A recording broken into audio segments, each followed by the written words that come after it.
Bonjour à tous et bienvenue à ce 15e épisode de l'Antichambre d'écho. Aujourd'hui, j'ai le plaisir de m'entretenir sur l'expérience démocratique en compagnie de Stéphanie Godet, professeure titulaire à l'Université d'Ottawa et directrice du Centre interdisciplinaire de recherche sur la citoyenneté et les minorités, donc le CIRCEM, ainsi que co-directrice de Faire l'expérience de la démocratie, les tiers-lieux de l'éducation à la citoyenneté des jeunes au Québec. Et en compagnie de Daniel Desjacques, philosophe et écrivain québécois, ancien professeur au Collège François-Xavier Garneau, qui est également l'auteur de l'Expérience démocratique, enquête sur les paradoxes de la démocratie moderne. Alors, c'est un sujet qui est important et d'actualité. Et pour commencer, je vous proposerais, vous avez tous les deux écrit des ouvrages là, qui parlent de l'expérience démocratique, mais sous des perspectives qui sont vraiment bien différentes. Alors, je vous proposerais, là, avant de plonger dans la discussion, peut-être de nous parler de ce qui vous a motivé à vous pencher sur ce sujet-là et nous présenter peut-être une brève synthèse de vos ouvrages respectifs sur l'expérience démocratique. Je peux commencer. Alors, moi, je m'intéresse aux formes de participation sociale et démocratique non électorales, d'une certaine manière. Je travaille sur la participation j'ai beaucoup travaillé sur la participation des jeunes et en étudiant la population des jeunes, on s'aperçoit qu'il est important de comprendre différentes formes de participation politique autres que celle de la participation électorale, puisque l'on sait qu'au Canada, au Québec, à la fois au provincial et au municipal, que le taux de participation électorale baisse, je dirais, dramatiquement dans la population des jeunes de cohorte en cohorte. Donc, c'est une chute, je dirais, constante, lente mais constante depuis les années 90, même avant, là, je dirais, depuis les années fin 80. Donc, on est vraiment dans une... c'est vrai que c'est alarmant, mais en même temps, les jeunes sont très, très actifs sous d'autres formes de participation politique, que ce soit à travers les médias sociaux, les manifestations, les actions concrètes de participation au sein des universités, des écoles, des quartiers. Donc, il y a de la participation, mais c'est pas électoral. Et en m'intéressant à ça, finalement, moi, je m'intéresse à l'éthos démocratique. L'éthos, qu'est-ce que ça veut dire, finalement, chez les Grecs? C'est vraiment la question de la forme de vie. Hein? C'est comment on partage des normes, des façons d'être, des façons de faire, des formes de vie que l'on va dire démocratiques, puisque moi, je m'intéresse à cet éthos démocratique-là. Donc, je suis pas en train d'étudier les institutions, même si je reconnais qu'elles sont très, très importantes, mais je m'intéresse vraiment à qu'est-ce qui fait qu'une société partage une culture commune qui est celle de la culture démocratique. Et dans le livre que l'on a co-dirigé, Caroline Caron et moi, sur les tiers-lieux, de l'éducation à la citoyenneté démocratique des jeunes au Québec, on s'est justement intéressé à ces organisations de la société civile qui vont soutenir la participation des jeunes pour leur apprendre des façons de prendre des décisions de manière collective, d'influencer des décideurs, des administrations, de discuter aussi de questions de vivre ensemble qui parfois font dissensus, mais ce sont des questions très importantes à aborder, mais c'est surtout d'apprendre à discuter de ces questions-là collectivement. Et donc, nous avons fait un projet partenarial, je dirais que ça m'a occupé pas mal les 10 dernières années avec 7 organisations de la société civile qui soutiennent toutes sortes de façons de participer politiquement chez des jeunes entre 11 ans jusqu'à 22 ans environ. Alors, je dirais que c'est vraiment ce sujet-là qui retient mon attention dans le livre. Je pourrais vous en parler plus longuement, mais je vais quand même laisser la parole à Jacques. À Daniel, excusez-moi. Ça va. Oui, à mon tour. Oui. C'est intéressant quand même, c'est les remarques de Madame Godet, parce qu'au fond, je m'aperçois en écoutant que il y a plusieurs façons de comprendre ce que c'est que l'expérience démocratique. Et puis, il y a des niveaux d'analyse qui sont extrêmement différents, mais quelque part, on se rejoint autour de cette idée d'éthos démocratique, puisque c'est un peu aussi mon objet dans le livre que j'ai publié, l'expérience démocratique. Alors, pour faire court, là, je vais essayer simplement de vous expliquer un petit peu ce qui m'a amené à l'écrire, ce livre, et puis ensuite, c'est quoi les grandes articulations du livre.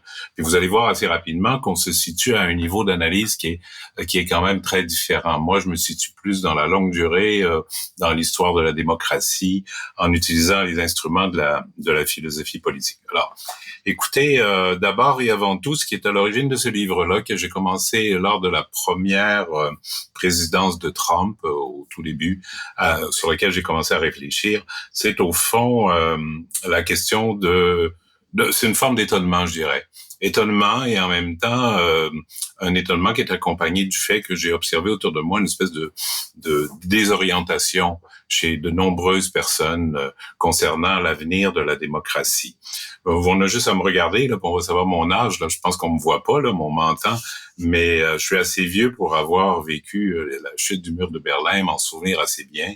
Et puis ce qui est frappant à notre époque, c'est le contraste extrêmement marquant entre d'un côté le triomphe de la démocratie auquel on a pu assister sur ses adversaires à cette époque-là et dans la décennie qui a suivi, et puis aujourd'hui finalement une espèce de pessimisme qui entoure l'avenir de la démocratie et qui fait un énorme contraste. Alors j'ai essayé de réfléchir à ce revirement, à ce renversement de l'histoire, de la perspective concernant la démocratie, et à réfléchir aussi à ce que ça peut susciter comme désorientation là chez les acteurs politiques concernant finalement la marche à suivre dans l'avenir.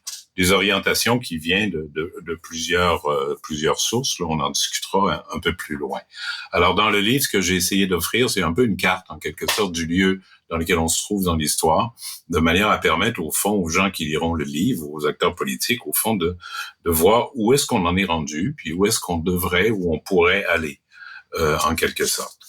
Et pour essayer de comprendre cette situation-là, au fond, j'ai essayé de comprendre la dynamique propre aux sociétés démocratiques. Et c'est là qu'on rejoint la notion d'expérience démocratique, je pense, tous les deux, par des biais très différents, dans le sens où la démocratie, c'est pas simplement, comme on le dit souvent, comme on l'entend souvent, un ensemble d'institutions là, qui ont pour but de faire respecter les droits fondamentaux ou encore la souveraineté du peuple. Ça, c'est une définition assez classique, système politique.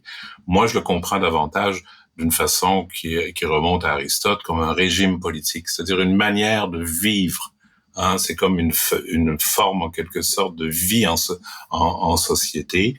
Et comme c'est l'objet d'une expérience commune, ben on peut en parler comme expérience démocratique. Ça se vit sous toutes sortes de plans là.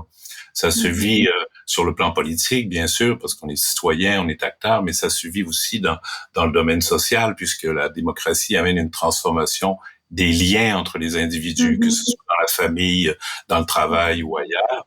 Puis ça se vit aussi dans l'univers culturel, parce que ça transforme les idées, le rapport qu'on a aux idées, que ce soit à l'université, que ce soit au collège, dans les institutions, et ainsi de suite. Donc, la vie démocratique, on pourrait utiliser cette expression-là, fait l'objet d'une expérience partagée.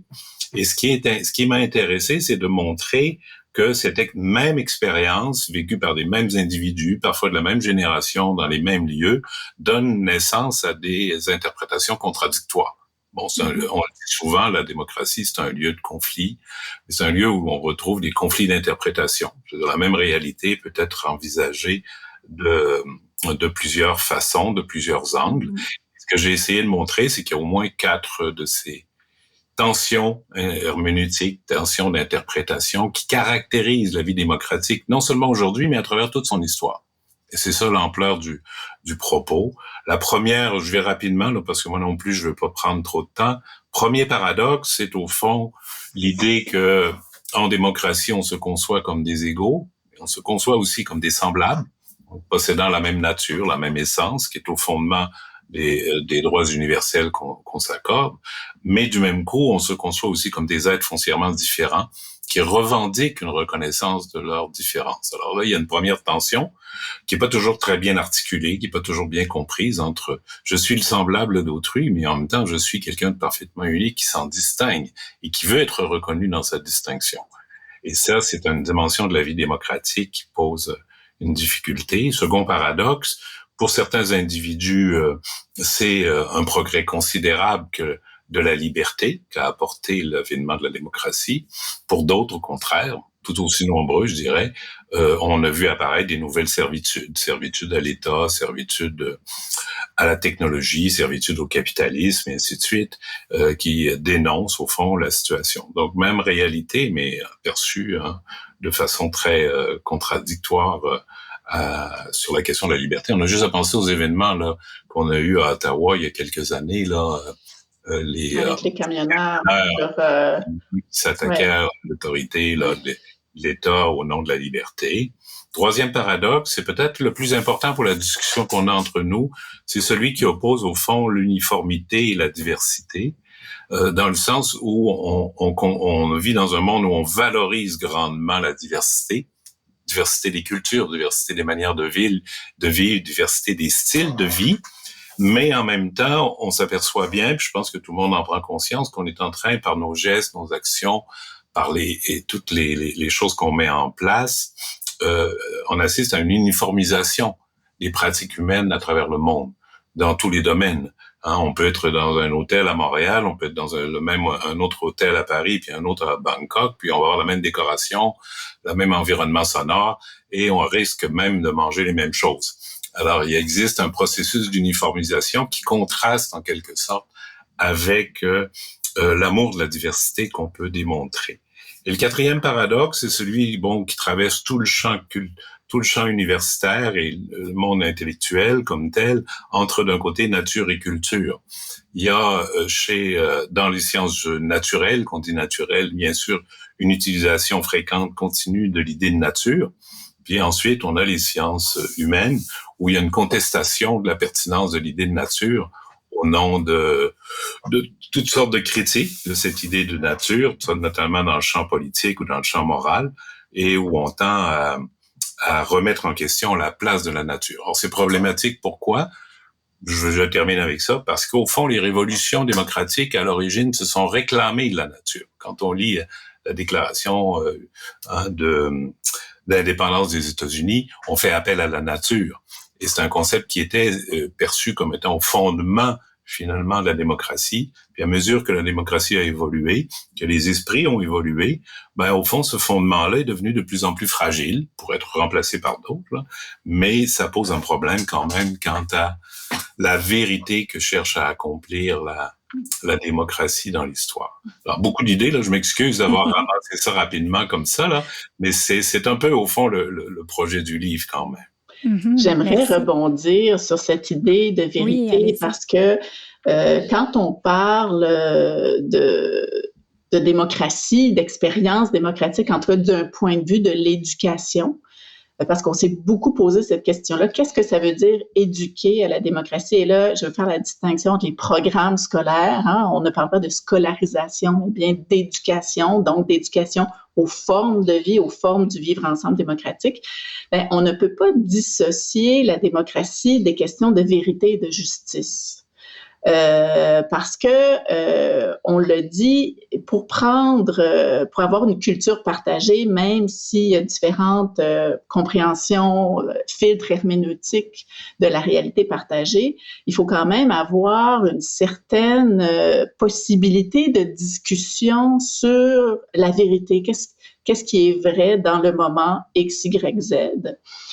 Et pour prendre des décisions collectives, parce que la démocratie, c'est aussi prendre des décisions collectives. Donc, il faut avoir un certain consensus autour de ce qu'est la vérité. Je dirais aussi que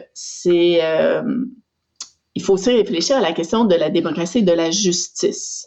Parce que quand on fait une expérience de pensée, par exemple, là, je réfère à mon collègue Joël Westheimer qui a beaucoup pensé à ça, mais dans le milieu scolaire. Tu sais, on peut penser dans nos systèmes scolaires, souvent quand on forme nos jeunes à la démocratie, c'est beaucoup une formation du respect des institutions et de la participation, par exemple, surtout bénévole, je dirais, parce que dans plusieurs écoles, notamment les programmes où il y a des étudiants là, qui ont un profil, par exemple, bac international, etc., ben, on va imposer de faire du bénévolat comme c'est une forme d'excellence, d'une certaine manière, d'une conception de la citoyenneté. Or, dans des régimes autoritaires, on veut aussi former des gens qui vont respecter les institutions, qui vont participer. Ce qui distingue la citoyenneté démocratique de d'autres formes de citoyenneté, c'est vraiment la question de la justice et du rapport à la justice, puis de cette réalité partagée-là de qu'est-ce qui est juste pour tous.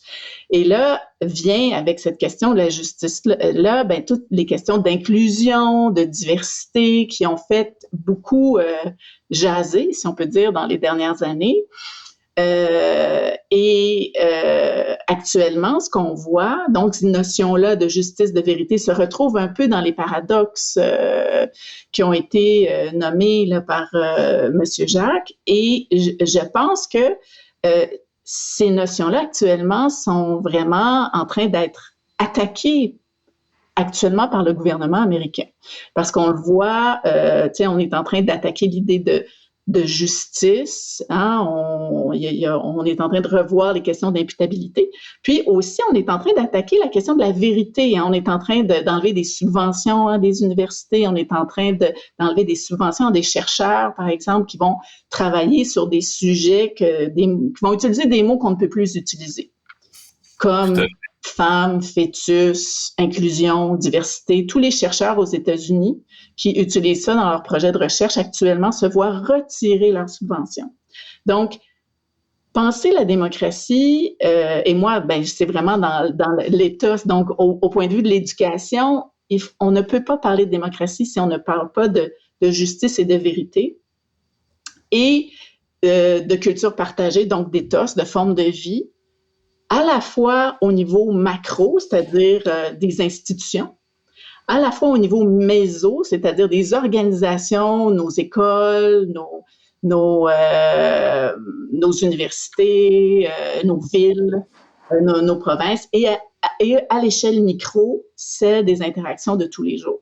Tout à fait. Est-ce que je peux rajouter quelque chose? Oui. Ça va? Oui, OK. Simplement je pense qu'on s'accorde assez bien sur la question de la vérité. Et c'est d'autant plus étrange que, on est dans une époque où tout le monde doute qu'il y a encore de la vérité dans le champ politique, là, parce qu'il y a eu tellement de confusion, puis tellement de fausses nouvelles et ainsi de suite. Mais moi, je maintiens l'idée que le concept de vérité a encore une pertinence, bien qu'il y a beaucoup de gens qui vont dire non, ça n'a rien à voir, la vérité, avec la réalité politique dans laquelle on se trouve. Il faut évacuer ça. Pour faire très, très court, là, moi, je dirais que le paradoxe concernant la vérité, c'est qu'au fond, dans l'histoire, au moment précis où la démocratie a triomphé, on parle des années 80, fin des années 80, 90, de ses adversaires, au moins pour ce qui est du 20e siècle, c'est au même moment où on a procédé dans les universités puis dans les milieux académiques à la critique la plus sévère de l'idée même de vérité. Chez, par exemple, les mouvements postmodernes ou ainsi de suite, où on était convaincu qu'il fallait liquider ce concept. Donc, c'est au moment où la vérité démocratique s'est en quelque sorte imposée, qu'en quelque sorte, d'un autre côté, là, on a remis en question de façon la plus radicale cette idée même qu'il puisse y avoir une vérité quelque part au fondement de la démocratie. Et là, il y a quelque chose qui mérite beaucoup de réflexion à mes yeux. Mais pour revenir un petit peu sur ce que Mme Gaudet disait, je pense qu'effectivement, pour comprendre notre situation aujourd'hui, il faut comprendre quelle est la dynamique propre des sociétés démocratiques, dynamique qui est engagée depuis déjà pas mal longtemps. Et moi, pour le faire simple, pour dire les choses simplement, je pense qu'au fond, cette dynamique-là, elle est de deux composantes, parce qu'il y a deux promesses fondamentales qui sont à l'origine de l'expérience démocratique et qui peuvent susciter à la fois de l'espérance, mais à la fois de grandes déceptions, puis parfois de la colère. Et la première, c'est la promesse de justice. C'est-à-dire, nous serons traités équitablement, de façon égale par l'État et par les autres pouvoirs. C'est la promesse de justice. Mais il y a une autre promesse qui existe aussi, et c'est la promesse d'accorder un pouvoir à chacun. L'idée du gouvernement de soi. Je vais, contrairement dans les autres régimes où on fait le pouvoir s'impose, l'idée de républicaine, c'est l'idée que je suis aussi un acteur qui a du pouvoir en quelque sorte. Il y a une tension entre ces deux choses-là, entre la promesse de pouvoir et la promesse de justice. Des fois, elles se rejoignent, mais des fois, elles ne se rejoignent pas. Et des fois, ça peut faire des acteurs qui vont se sentir en conflit les uns avec les autres. Donc, cette dimension-là est importante. Moi, j'ai l'impression qu'à notre époque, un certain nombre de citoyens se sentent impuissants. Et cette impuissance vécue suscite en eux beaucoup de déception, beaucoup de colère parfois, et en quelque sorte oriente leur choix politique. Et là, on peut penser évidemment à la situation américaine, là, mais on peut penser à la situation européenne de même façon. Tout à fait. Et ça, c'est une composante centrale. Oui, c'est une composante centrale dans la discussion qui est la nôtre. Oui, ben, je vais en profiter parce que vous parlez de pouvoir. Évidemment, la démocratie, c'est le pouvoir du peuple, ou du moins en théorie. On a parlé de participation. Vous avez parlé d'éthos démocratique. On sent qu'il y a aussi la confiance, peut-être, qui est derrière tout ça. Dans le fond, la crise de confiance à l'égard des élites, peut-être des institutions. Est-ce que l'éthos démocratique va bien? Finalement, en ce moment? Est-ce qu'il y a vraiment une crise démocratique ou simplement une évolution normale du système? Madame Gaudet, ou j'y vais? Vous pouvez y aller. J'y vais? Alors, écoutez, moi, je pense qu'on vit un moment un moment d'exception, là, où il y a vraiment une accentuation des tensions au sein de la société. Qui font que les institutions démocratiques fonctionnent beaucoup moins bien. On l'a vu au 6 janvier aux États-Unis, qui a été un moment quand même ou qui est révélateur, on pourrait dire. Et moi, je crois que la démocratie est un régime qui fonctionne particulièrement bien en temps de paix. C'est un régime qui fonctionne bien quand on respecte les règles, quand on respecte les institutions, puis quand il y a un certain nombre de consensus sur lesquels on s'entend. Mais à partir de l'instant où on s'entend pas, ou au contraire, les tensions, là, qu'on pourrait dire, d'interprétation, les tensions herméneutiques qui sont à l'intérieur de la société et qui se répètent, de génération en génération, mais qui vont acquérir plus ou moins de force, en quelque sorte, un peu comme des plaques tectoniques, qui se poussent les unes contre les autres, puis à un moment donné, il y a des moments où ça éclate. Et moi, je pense qu'on est à un moment où beaucoup d'énergie s'est accumulée dans les plaques tectoniques de la démocratie et où cette énergie-là, en quelque sorte, transparaît là, dans le débat politique et la division. Le problème, c'est que ça crée énormément de confusion. Quand on s'entend si peu entre nous, ça crée beaucoup de confusion pour une bonne partie des gens dans les sociétés démocratiques. Mais je ne crois pas on parle beaucoup de polarisation dans les sociétés démocratiques. Moi, je résiste à cette idée-là. Je pense qu'en fait, ceux qui sont vraiment très radicaux représentent des groupes assez limités, mais qui ont chacun un narratif très fort, à la gauche comme à la droite, et qui se font énormément entendre, notamment dans les nouveaux réseaux sociaux et sur Internet. Tandis que la majorité, qui est au milieu, est encore confuse et cherche au fond sa voie. Elle n'est pas si radicale que ça, au fond, pas si convaincue qu'on doit prendre des moyens très radicaux comme autre, mais on s'est approprié, au fond, c'est ce groupe-là, là, qui est la majorité au centre, et les groupes radicaux, finalement, imposent leur agenda d'une certaine façon. Je ne sais pas si j'ai bien répondu à la question, là, mais il me semble qu'on est vraiment dans une situation, on peut peut-être parler d'une forme de crise de la démocratie et qui a des racines profondes, là. Ça, j'ai expliqué un petit peu l'effet que tout ça peut avoir sur la discussion publique, mais je pense que derrière ça, il faut revenir à la question fondamentale qui est celle de quel pouvoir le citoyen a-t-il l'impression de posséder sur sa propre vie? Si on le dépossède de ça, là, on est vraiment mal engagé. Donc, pour vous, la défiance vient du manque de pouvoir ou du manque perçu de pouvoir? L'expérience démocratique, au sens, là, comme moi je l'entends, c'est la distance entre l'idéal que quelqu'un porte dans son esprit, de ce que devrait être notre société, idéalement, démocratique, et puis la réalité qu'il observe autour de lui. C'est dans cet écart-là que se situe l'expérience démocratique. Et quand cet écart est trop grand, quand entre ce qu'on m'a promis puis ce qu'on m'accorde, c'est trop important, quand, par exemple, on me promet la justice, mais au fond, je me retrouve dans une situation de discrimination radicale, quand on me promet du pouvoir, mais qu'au fond, je ne sens que de l'impuissance, ben, à mon avis, à partir de ce moment-là, là, les acteurs se détachent des institutions, puis deviennent de plus en plus critiques et prêts à donner, au fond, leur vote à des partis qui les entendent dans leur désaccord. Et là, on peut pas s'empêcher de dire, que ce soit en Autriche, que ce soit en Italie avec Mouvement 5 étoiles, que ce soit aux Pays-Bas, que ce soit aux États-Unis ou au Brésil, il y a quelque chose qui se passe dans les démocraties, qui tient pas simplement à Trump, à sa personnalité, puis à son parti, là. Ben moi, je suis tout à fait d'accord vraiment avec M. Jacques. J'ai tout simplement une perspective complémentaire, je dirais.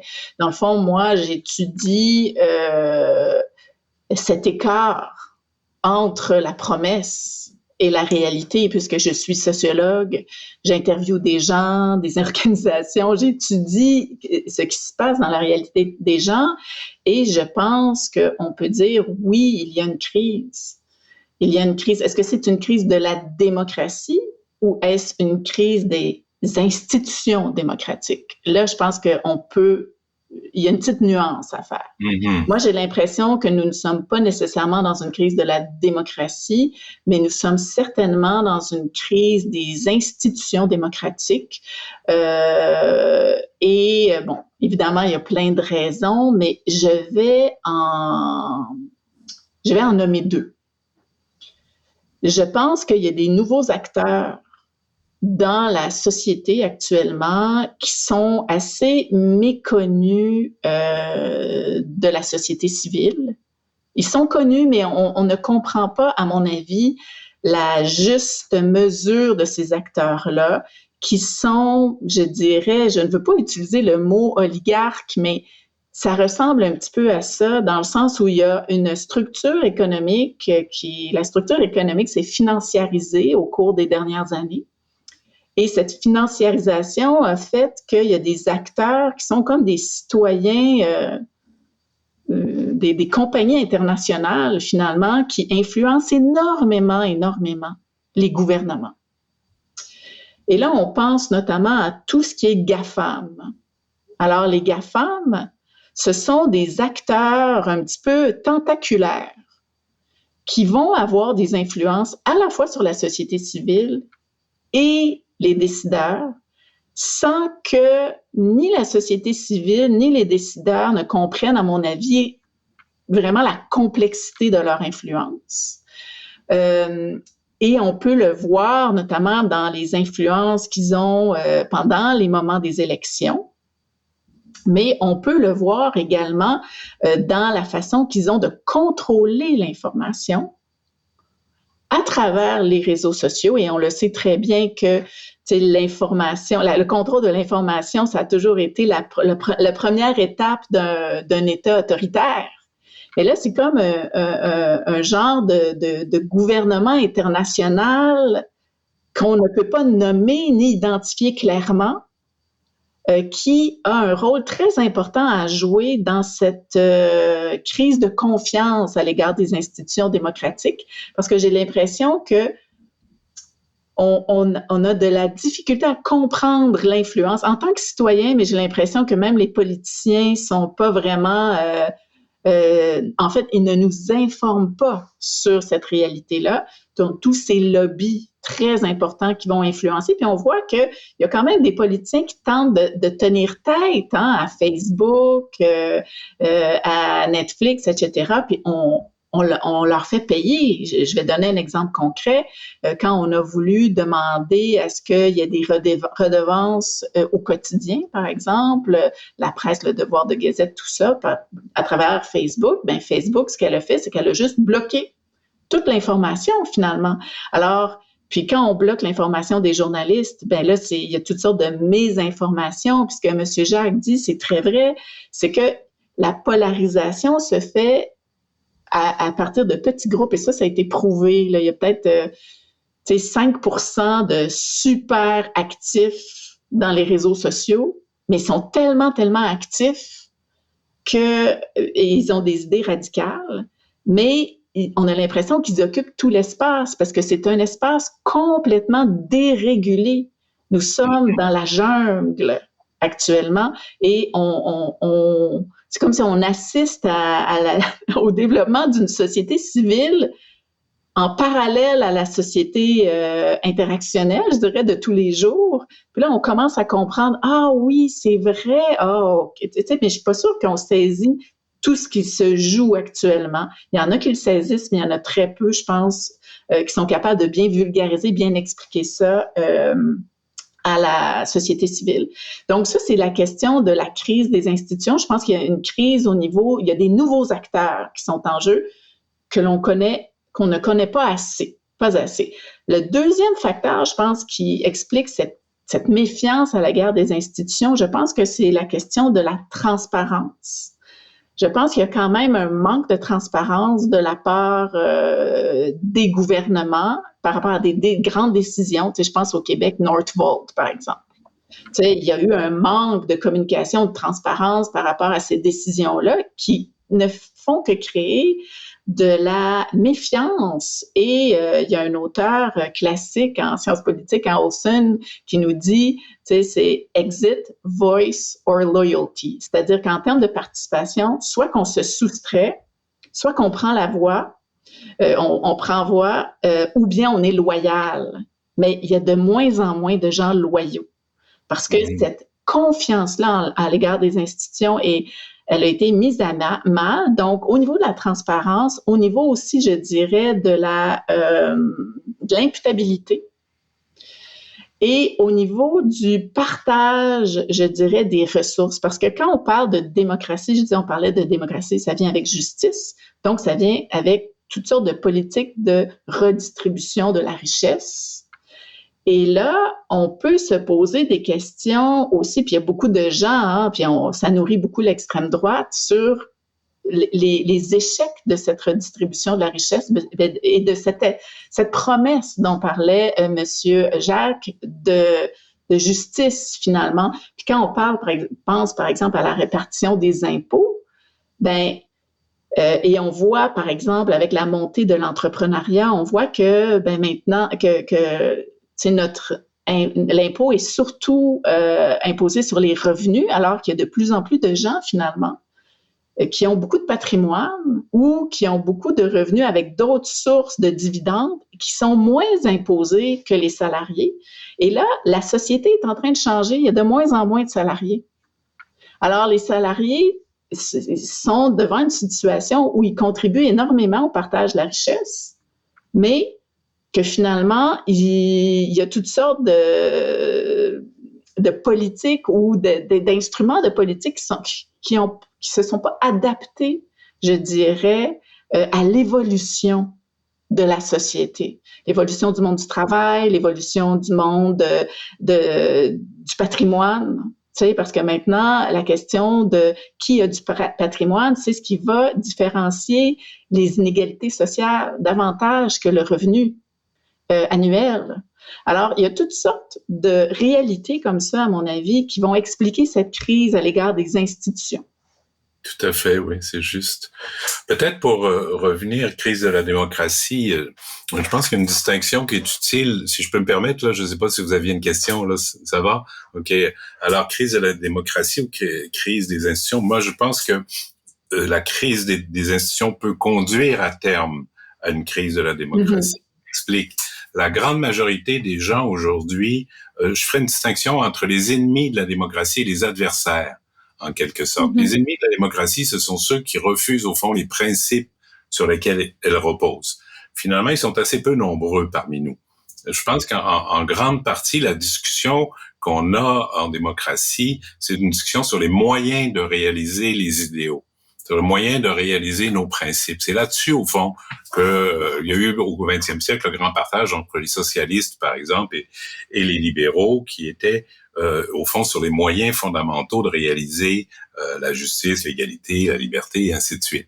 Donc, c'est plus entre adversaires, mais entre frères ennemis, en quelque sorte, que se joue la bataille aujourd'hui. Sauf que si le conflit entre les adversaires est accentué par des acteurs qui trouvent profit à le faire, on a parlé des ingénieurs du chaos, là, il y a un livre pour ça, ben, ultimement, ça va mener à une crise de la démocratie. Et là, parce qu'ils vont s'approprier ces gens-là, qui sont des véritables adversaires de la démocratie, c'est l'énergie qui est en jeu. Moi, j'ai l'intuition que, mais je suis un peu comme tout le monde, hein, je cherche mes traces dans tout ça. J'ai l'impression qu'on est entré quand même dans une situation nouvelle, pas juste à cause des actions récentes de certains gouvernants, là, mais du fait que l'espace dans lequel la vie démocratique se joue, le cadre, est en train de se transformer. Oui. Et là, ça pose d'énormes problèmes. D'énormes problèmes d'adaptation. Ça demanderait une grande, de poser des bons diagnostics. Puis là, les politiciens qu'on a, me semble-t-il, n'ont pas toujours l'intelligence pour, et là, je m'avance quand même quand je dis ça, pour comprendre la nouveauté de notre situation, puis la nécessité des transformations qui sont en jeu. Et quand je parle de transformation de l'espace public, bien, il y a au moins 2 éléments qui sont à considérer. C'est les effets, finalement, qu'on a pu voir de la mondialisation, qui ont joué sur le plan du travail, de l'organisation du travail, de l'économie, et ainsi de suite, qui sont indéniables. Une mondialisation qui déborde le cadre national et qui affaiblit les États-nations dans différents champs. Puis ensuite, il y a évidemment l'évolution de la technique qui s'est accélérée d'une façon prodigieuse dans, mettons, les 40 dernières années. On pourrait dire ça comme ça. Les 2 facteurs travaillent ensemble, en quelque sorte, pour modifier l'espace dans lequel la vie démocratique se déploie. Puis là, ça pose d'énormes problèmes parce que certains acteurs vont dire « Ah ben là, il faut adapter, il faut sortir de la nation puis envisager un cadre post-national. » Puis ça crée de l'autre côté une réaction en disant « Non, il faut refermer les frontières à... » Pourquoi? Quand on veut comprendre ce qui se passe aujourd'hui, je pense que la donnée fondamentale, c'est la montée de l'extrême droite. Ça, tout le monde a l'air à s'entendre là-dessus. C'est ce qui étonne tout le monde et ce qui pose problème. Et le moteur de cette évolution récente, c'est la question de l'immigration. C'est ça qui, en Europe, est au cœur du problème de la montée de la droite. Et c'est vrai aussi dans le discours américain, on le voit chez Trump. Donc, la question de l'immigration, pourquoi est-ce qu'elle est si importante? Parce qu'elle pose la question du cadre dans lequel la vie démocratique... Au fond, pour le dire de façon très simple, là, dans la théorie libérale, dans le libéralisme classique, il n'y a pas beaucoup de théorie de la frontière. On ne sait pas où placer les frontières. Par exemple, le projet européen, tel qu'il s'est conçu, les droits de l'homme, le marché, pour l'essentiel, c'était ça, mais ça s'arrête où? Ça va où? Tu sais, les droits de l'homme, c'est des principes universels qui ne peuvent pas marquer de distinction ou de frontières. Alors là, aujourd'hui, on est vraiment dans cette situation-là. On a une démocratie où il y a des tensions, des pulsions très fortes vers l'ouverture, tout à fait légitime, compréhensible, en conformité avec ce qu'on pense, qu'on désire. Puis du même coup, il y a des tensions aussi à la fermeture, de vouloir préserver ce qui est mon style de vie, ce qui a été ma vie, mon pays, et je veux le conserver. Donc là, il y a une tension fabuleuse, et ça, là, ça travaille très puissamment à nos sociétés. Absolument, ouais. Et là, les politiciens ont de la difficulté à saisir la nature de ce problème-là. Ils nous offrent soit la sortie de la nation, on s'en va vers du post-national. On a eu déjà Trudeau qui nous disait au début, le Canada est une société post-nationale, hein, ou en Europe, on a eu le même discours. Soit des discours qui deviennent finalement des nationalistes illibéraux, qui disent, ben nous, on largue tout, les droits de l'homme, la diversité, tout ça, pour retourner à une forme de... Je pense que les deux, ce sont des mauvaises voies. Qui ne font qu'accentuer les problèmes. C'est des mauvais diagnostics. Oui. Non, moi, je suis tout à fait d'accord avec cette tension-là. Et aussi, en fait, ce qui est troublant, c'est la simplification de cette tension-là de la part des dirigeants. Et la simplification de la question de la justice distributive devant ces enjeux-là. Et je dirais également une mécompréhension de la vitesse avec laquelle le changement social peut s'effectuer. Parce que, Par exemple, M. Jacques a donné l'exemple du gouvernement Trudeau, qui avait un discours, post-national, etc. Même si je suis tout à fait d'accord avec, par exemple, des politiques d'équité, diversité, inclusion, bien, il faut toujours se poser la question, quels sont les effets pervers d'imposer des politiques très rapidement? Et il y a aussi les moyens de les imposer. C'est-à-dire, quels moyens utilise-t-on? Parce qu'on peut avoir des idéaux, mais les moyens utilisés, eux, sont pas toujours justes ou parfois trop rapides. Donc, on peut pas non plus aller plus rapidement que les valeurs, tu sais, les valeurs des populations actuelles. Parce que en fait, ça cause de la frustration, ça cause de la colère. Alors, il faut être capable de prendre des décisions de justice distributive, par exemple, ou de justice d'équité, qui sont capables d'inclure des points de vue de dissensus. C'est-à-dire que il faut être capable d'avancer peut-être plus tranquillement sur certains sujets. Tu sais, je pense l'immigration, par exemple. Tu sais, on est allé vraiment de manière extrêmement ouverte. C'est une belle valeur. Tout le monde est pour l'hospitalité. Si j'étais dans un pays en état de guerre, je pense aux Syriens, par exemple, c'est très difficile de dire non, on ne vous accueillera pas. Parce qu'on espère que si la même chose nous arrivait, il y aurait quelqu'un, par solidarité, qui nous accueillerait. Mais il y a comme un problème aussi dans la mise en œuvre, finalement, de ces idées-là. C'est pas tant les idées qui posent problème, c'est la mise en œuvre de ces idées-là dans les bureaucraties, dans les organisations. Donc, mais aussi, peut-être, je vous entendais parler des nouveaux acteurs, du manque de transparence. Je trouve que c'est vraiment deux facteurs super intéressants. Par contre, là où peut-être je me dis, peut-être on passe à côté de quelque chose, c'est que peut-être que ces influences-là auraient eu moins de prise si les gens, s'ils n'avaient pas senti qu'il y avait une fracture entre le peuple et les élites ou les gouvernants. Vous parliez de politique équité, diversité, inclusion. Je veux pas, il y a des gens qui font partie de groupes qui se sont sentis que c'était de la discrimination à leur endroit. Donc, pour eux, ça touchait à la notion de justice dont vous parlez beaucoup.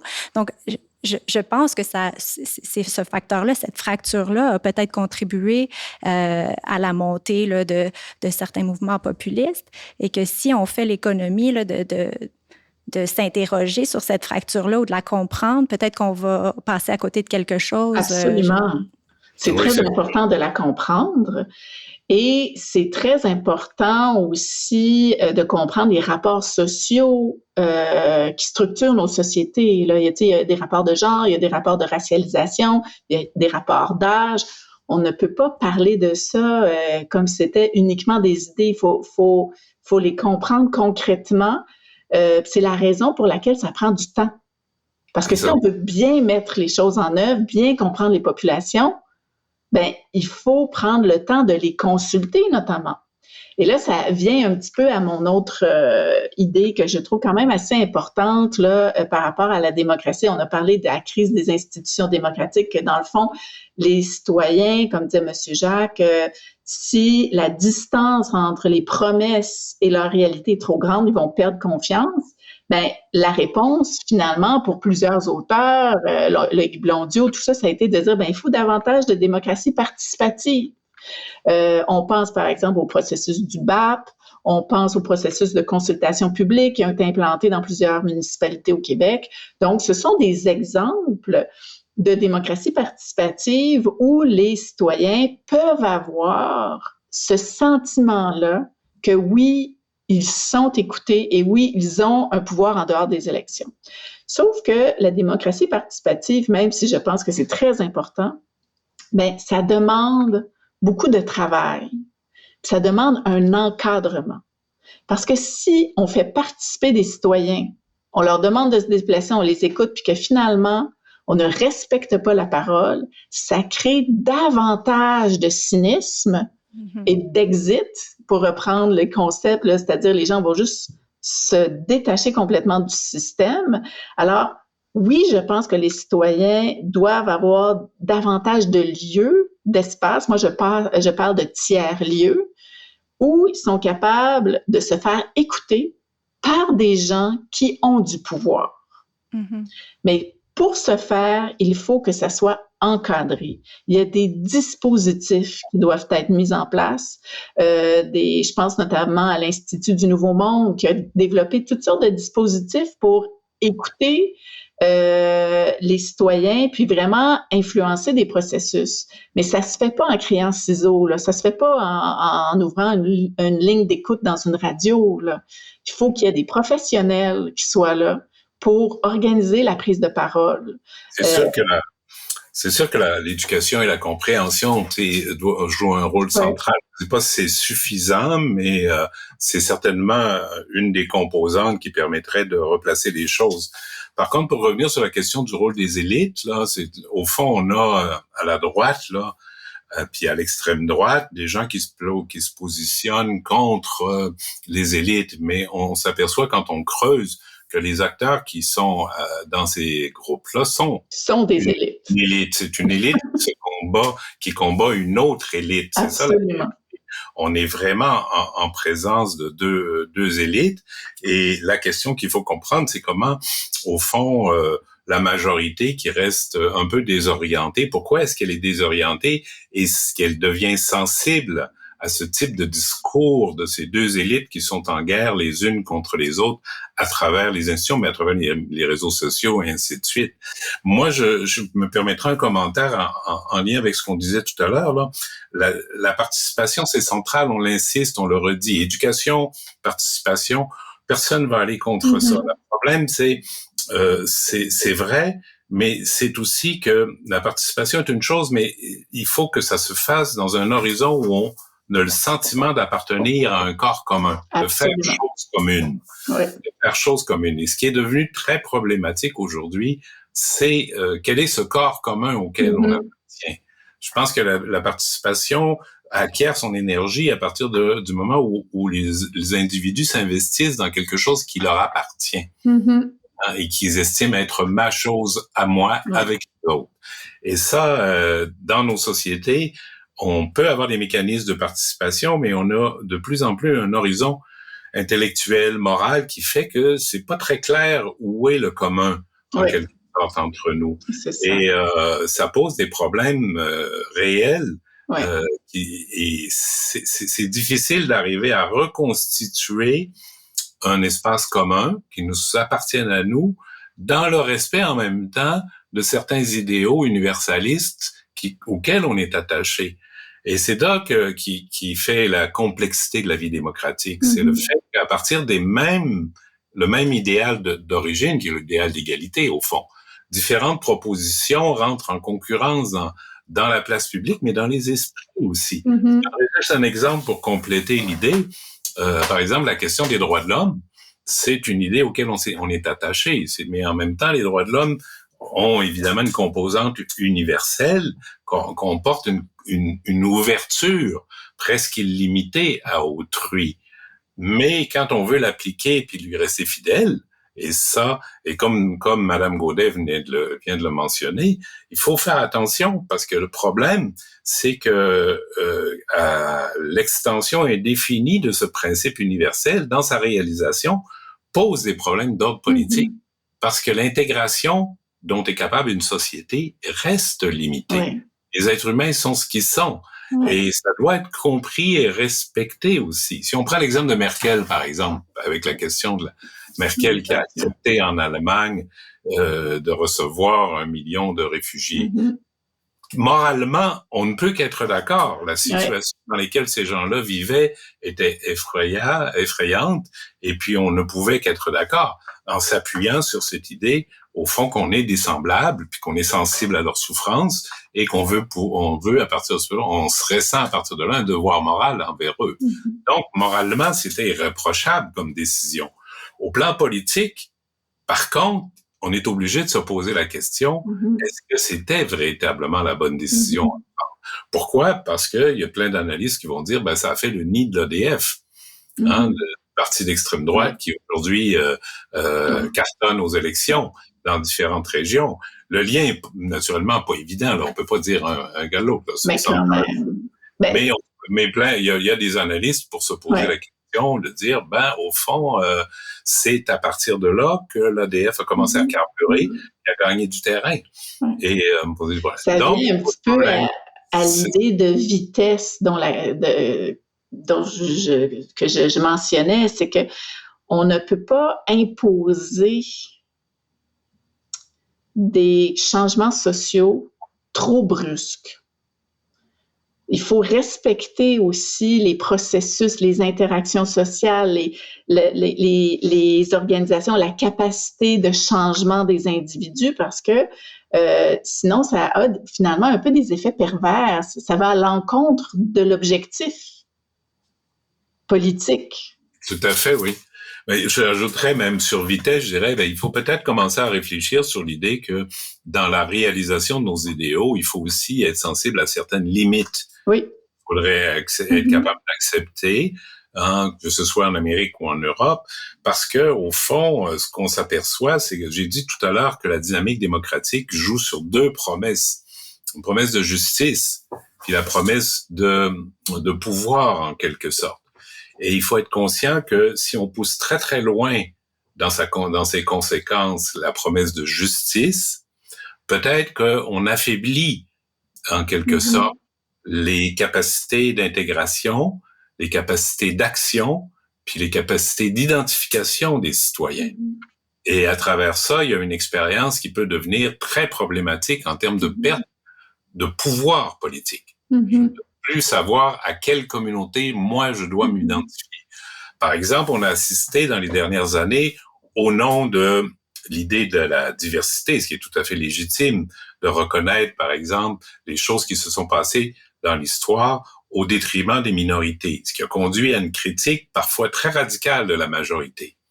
Mais il faut concevoir aussi que dans un espace politique donné, le nombre est une donnée incontournable et que la majorité doit aussi être reconsidérée dans sa valeur. Elle ne doit pas être exclue. Donc là, il y a une tension qui a été pas toujours respectée, en quelque sorte. On est allé très, très loin dans la critique de la majorité, au nom de... En même temps, je suis d'accord que nous sommes allés très, très loin dans cette critique-là, mais en même temps, c'est qu'il y a eu tellement un étouffement depuis de nombreuses années des droits de certains groupes minoritaires que c'était presque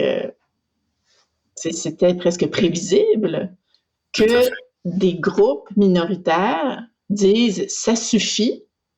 Ils ont eu la fenêtre d'opportunité politique pour dire « ça suffit, nous voulons être reconnus au niveau identitaire et nous voulons accéder à la pleine reconnaissance de nos droits en tant qu'individus ». Et ce qu'on a vu finalement, puis aussi, en tout cas avec les Autochtones, c'est encore plus important, je dirais, parce que c'est toute l'histoire coloniale du pays. Alors, tout ça, ça s'est passé dans les 15 dernières années, dans le fond, là. Et évidemment qu'il y a eu une forte critique de la majorité, mais aussi, on pourrait dire, des institutions, des rapports de domination, comme le patriarcat, par exemple, comme le colonialisme. Alors, tu sais, c'est quand même des critiques très, très importantes des structures de domination de nos sociétés occidentales. Alors, dans un contexte démocratique, c'est important de les accueillir, je pense, parce que la démocratie, c'est le lieu du dissensus. Et c'est important qu'il y ait des dissensus. Mais il faut être capable quand même d'avoir des façons de parler de ces dissensus-là.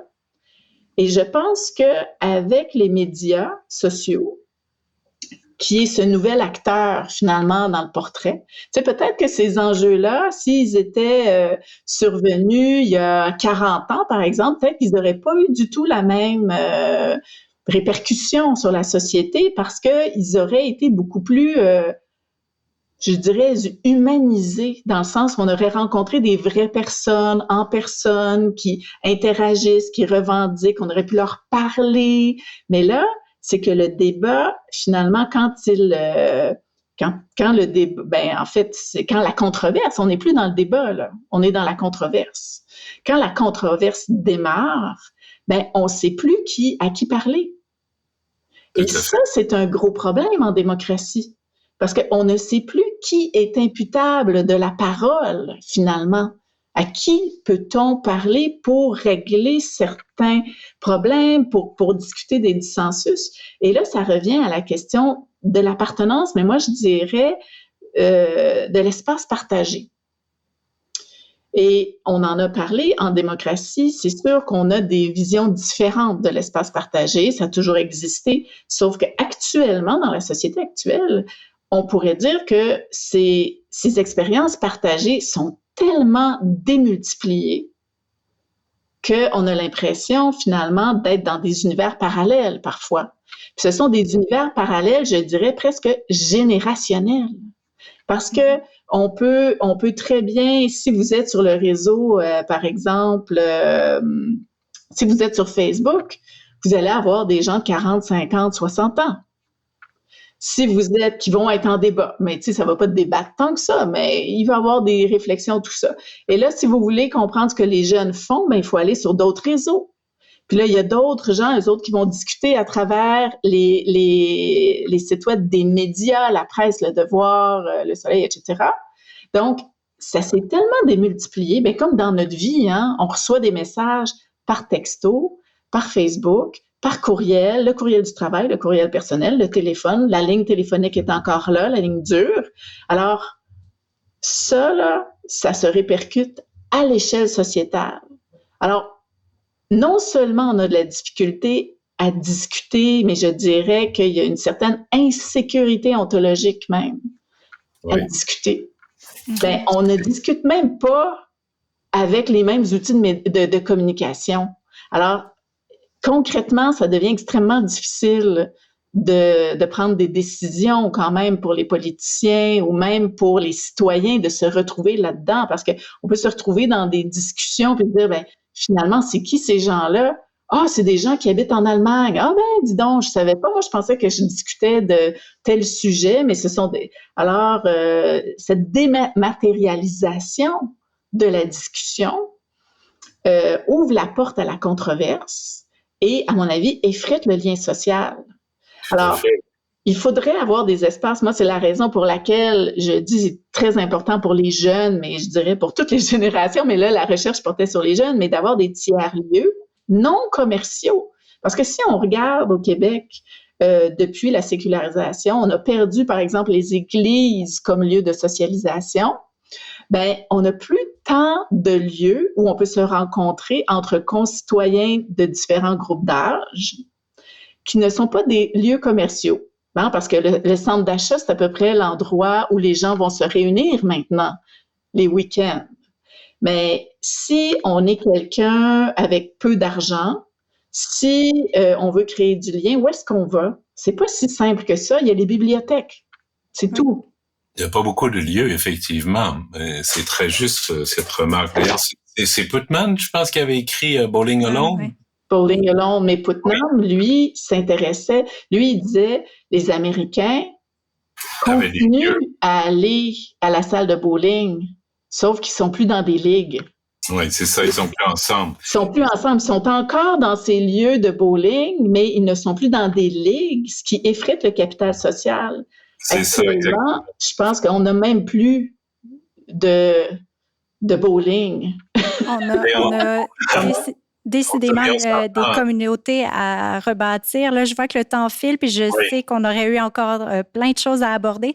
Si vous avez juste un petit mot de la fin, de mon côté, je vais encourager nos auditeurs à aller lire vos livres pour en savoir davantage. Mais si vous avez un petit mot de la fin, quelque chose peut-être de positif pour nous laisser. Oui, pour vous donner une note d'espoir. Oui.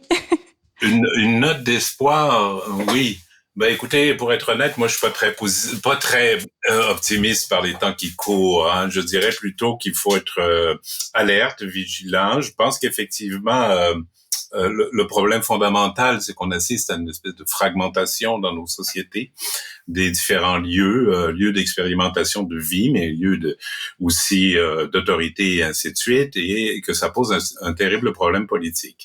Et là, les acteurs politiques qui sont en place, je les vois pas poser les bons diagnostics. Alors, j'essaierai d'être optimiste quand même. Je sais pas trop comment. Peut-être comment je verrais. Je pense que la démocratie est quand même un système qui a beaucoup de potentialité, en quelque sorte, de projection dans l'avenir, du fait qui est fondé sur des idéaux. Mais je pense que le grand défi dans un monde marqué par l'évolution de la technologie, par la mondialisation, c'est comment reconstituer quand même un espace d'unité, en quelque sorte. La fragmentation, la diversité, je pense qu'on en a fait un bon bout. Mais par contre, comment soutenir dans ce nouvel univers l'unité entre nous, reconstituer quelque chose comme un corps d'appartenance, là, on a à travailler, à réfléchir à ça, dans un mouvement de balancier, là, peut-être d'aller de l'autre côté. Puis je terminerai sur une note qui est pas optimiste, mais qui me semble importante, c'est que on a beaucoup de choses à apprendre aussi de nos interlocuteurs dans les autres pays. Et je pense, entre autres, que les gens de l'Europe de l'Est sont des interlocuteurs privilégiés aujourd'hui. Je pense à quelqu'un comme Ivan Krastev, par exemple, qui dit des choses fort intéressantes sur l'avenir de l'Europe. Pourquoi? Parce que ces gens-là ont compris puis ont vécu, notamment avec la chute du communisme, qu'est-ce que c'est que la fragilité des systèmes politiques. Mm-hmm. Nous, on a vécu dans une espèce d'inconscience, en s'imaginant que notre univers était en place pour l'éternité et qu'on pourrait jamais assister à son affaissement. Moi, je pense qu'on reprend conscience aujourd'hui de la fragilité de l'ordre politique libéral.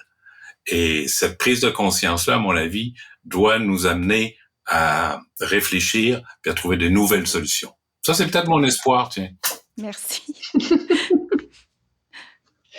Ben moi, c'est sûr que je vais me forcer pour avoir une note d'espoir. Je crois à l'intelligence des collectivités et je pense qu'il faut soutenir les collectifs qui organisent des lieux de rencontre, des espaces, des tiers-lieux où l'on peut se rencontrer, c'est-à-dire appartenir avec nos différences et ne pas penser que c'est antinomique. Nous pouvons être différents et appartenir au même groupe et reconnaître que nous pouvons appartenir à plusieurs groupes tout en faisant partie d'une même société. Alors pour moi, ce ne sont pas des antinomies, mais c'est sûr qu'il faut mettre des gants blancs pour discuter de tout ça. Je crois à l'intelligence humaine, même si parfois elle me décourage, mais je crois que nous pourrions rebâtir des liens. Et je crois également que nous pourrions mieux sécuriser nos institutions. Je pense qu'avec ce qui se passe aux États-Unis, en tout cas, il faut absolument sécuriser nos institutions et mieux reconnecter, que les institutions comprennent l'importance de la confiance. C'est que si les citoyens n'ont pas confiance, ça ne va qu'aggraver la situation. Puis pour cultiver cette confiance-là, il faut absolument qu'il y ait de la transparence et absolument qu'il y ait des idéaux de justice, mais surtout les moyens pour mettre en œuvre cette justice-là soient bien sentis, bien étudiés et intelligents. Oui, parce que la confiance, c'est dur à construire, mais facile à perdre. Là. Je pense qu'on a beaucoup d'efforts à faire de ce côté-là. Mm-hmm. Merci à vous deux pour ce très bel entretien qui, je pense, va être apprécié par les auditeurs. Merci. Merci.